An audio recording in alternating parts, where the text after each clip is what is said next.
안녕하세요, 청취자 여러분. 오늘 저희는 팔란티어 아폴로에 대해 좀 깊이 들어가 볼까 합니다. 네, 보내주신 자료들 보니까 아폴로 시스템에 대한 글들이네요. 네, 맞습니다. 오늘 저희 목표는요, 팔란티어가 왜 굳이 아폴로라는 자체 시스템을 만들었는지, 그리고 이게 보통 말하는 데브옵스랑은 뭐가 다른 건지, 또 왜 그냥 배포 도구가 아니라 생존 인프라라고까지 불리는지 그걸 좀 파악해보는 겁니다. 네, 중요한 지점들을 잘 짚어주셨네요. 여러분께서 이 기술의 핵심을 놓치지 않고 빠르게 따라오실 수 있도록 저희가 잘 안내해드릴게요. 자, 그럼 바로 시작해볼까요? 네, 좋습니다. 우선 그 얘기부터 해야 할 것 같아요. 소프트웨어라는 게 배포될 때가 사실 제일 취약하다는 거요. 아, 네, 그렇죠. 특히 국방이나 의료처럼 잠깐이라도 멈추면 정말 큰일 나는 분야에서는 더더욱 그렇고요.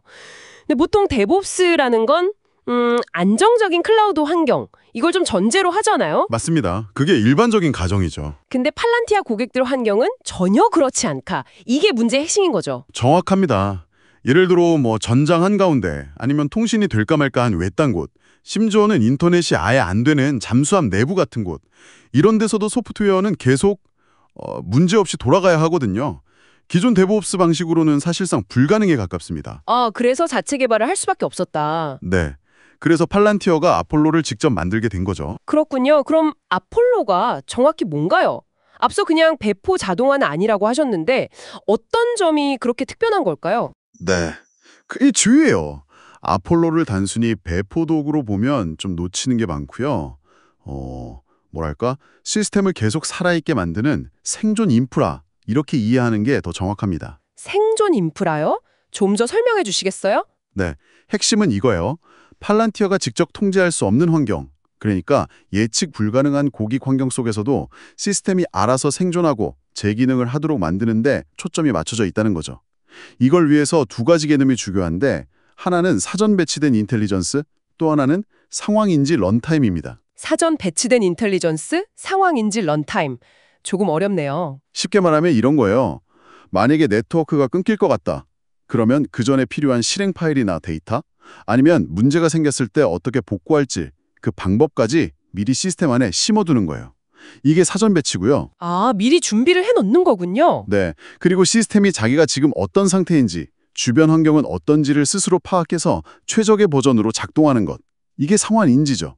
그러다가 혹시 문제가 생기면 사람이 손댈 필요 없이 자동으로 예전의 안정적인 상태로 싹 돌아가고요. Self-healing rollback. 그리고 인터넷이 안 돼도 필요한 업데이트 같은 걸 받아서 작동할 수 있게 하는 offline delivery. 그런 구조입니다. 와, 듣기만 해도 복잡한데요? 근데 요즘 디브옵스 도구들도 뭐랄까 꽤 똑똑해지지 않았나요? 그런 걸로는 왜 이런 게 힘들었을까요? 좋은 질문이신데요. 기존 디브옵스 도구들은 대부분 기능을 배포하는 데 집중해요. 앱이 제대로 실행되는지, 서버는 괜찮은지, 이런 거요. 네, 그렇죠. 기능이 잘 돌아가는지. 근데 팔란티어가 아폴로로 배포하려는 건 그냥 기능 덩어리가 아니라 질서, 오더, 그 자체예요. 질서요? 네. 그러니까 어떤 특정 정책이나 분석 모델, 운영 규칙 같은 이런 정해진 질서가 어떤 극한 상황에서도 깨지지 않고 계속 유지되도록 보장하는 게 목표인 거죠. 배포의 대상이랑 목적 자체가 좀 근본적으로 달라요. 단순 코드 전달이 아니라 그 코드가 구현하는 규칙이나 정책 자체가 어떤 환경에서도 유지되게 한다. 이런 말씀이시군요. 바로 그거죠.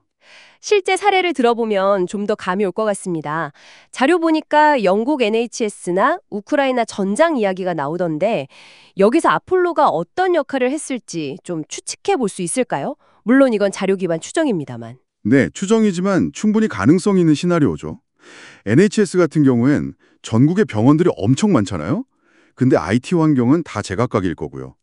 이런 상황에서 예를 들어 병상관리 알고리즘 같은 핵심 시스템을 중단 없이 배포하고 또 업데이트하고 안정적으로 유지하려면 글쎄요, 아폴로 같은 자가복구 능력이나 환경 적응 능력이 있는 인프라가 거의 필수 아니었을까 싶어요. 하긴 그렇겠네요. 병원마다 시스템이 다 다를 테니. 그렇죠. 우크라이나 사례 같은 경우는 통신이 정말 불안정한 최전선에서도 데이터 분석이나 상황 판단이 계속 이루어졌다는 보고들이 있거든요. 이건 정말로 오프라인 작동이 가능하고 문제가 생겨도 스스로 치유하는 그런 인프라, 그러니까 아폴로 같은 게 없었다면 상상하기 힘든 일이죠. 듣고 보니 그렇네요.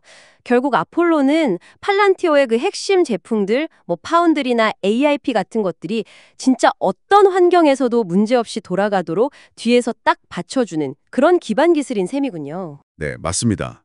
아폴로 자체가 뭐 고객한테 직접 돈 받고 파는 제품은 아닐 수 있어요. 하지만 팔란티어가 제공하는 그 실행 가능한 질서라는 가치가 실제 현장에서 죽지 않고 계속 살아 숨쉬게 만드는 핵심 엔진인 거죠. 아, 엔진이라는 표현이 와닿네요. 이게 어떻게 보면 특정 분야에서 팔란티어에게 아주 강력한 경쟁 우위를 주는 거고요. 단순 소프트웨어 업체랑은 다른 관계를 만드는 이유이기도 합니다. 고객 입장에서는 이게 그냥 기술 종속, 록인, 이걸 넘어서는 거죠. 생존을 위한 필수 요소, 서바이벌인 이 되는 셈이니까요. 서바이벌인, 생존을 위한 필수 요소라.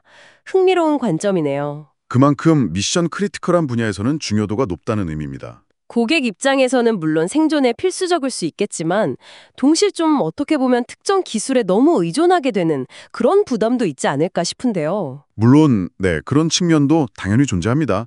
어떤 기술이든 장단점이 있으니까요. 하지만 팔란티어가 제공하는 가치가 단순히 기능이 아니라 어떤 상황에서도 작동하는 질서의 보장이라면 고객은 그 위험을 알면서도 선택할 가능성이 높다고 봅니다. 특히 말씀드린 것처럼 정말 중요한 분야에서는 더욱 그렇겠죠. 네, 이해가 됩니다. 오늘 저희가 팔란티어 아폴로, 이게 그냥 소프트웨어 배포 도구가 아니라는 거, 정말 극한 환경에서도 질서를 지켜내는 생존 인프라라는 걸 확인했네요. 네, 그렇죠. 특히 통제 불가능한 환경에서도 시스템이 알아서 살아남고 또 복구하도록 설계됐다는 점이 정말 대단한 것 같습니다. 듣다 보니까 이건 뭐 소프트웨어를 넘어서 거의 자율 시스템 같은 느낌인데요. 뭐 그렇게 볼 수도 있겠네요. 이걸 만드는데 정말 엄청난 노력이 들어갔겠어요. 네, 핵심은 결국 질서의 무중단성, 이걸 기술적으로 어떻게 구현했느냐 하는 거죠. 팔란티어는 단순히 기능을 파는 게 아니라 그 기능이 어떤 상황에서도 계속 돌아갈 거라는 신뢰성 높은 구조, 그 자체를 제공하려는 거고, 아폴로는 바로 그 철학을 기술로 구현한 결과물인 셈입니다. 아, 구조 자체를 판다. 멋진 말이네요. 네. 자, 이렇게 팔란티어 시스템 내부의 질서를 든든하게 지키는 아폴로까지 살펴봤습니다. 그렇다면 이런 내부 질서 말고 외부에서 막 밀려오는 예측 불가능한 정보들, 이 혼돈 속에서 질서를 찾아내는 시스템은 뭘까요? 아, 이제 그쪽으로 가시는군요. 네, 다음 시간에는 팔란티어의 또 다른 아주 중요한 축이죠. 고담에 대해 알아볼 예정입니다. 정보를 구조화하는 전술 시스템. 이게 과연 어떻게 작동하는 건지 저희와 함께 또 깊이 파헤쳐 보시죠.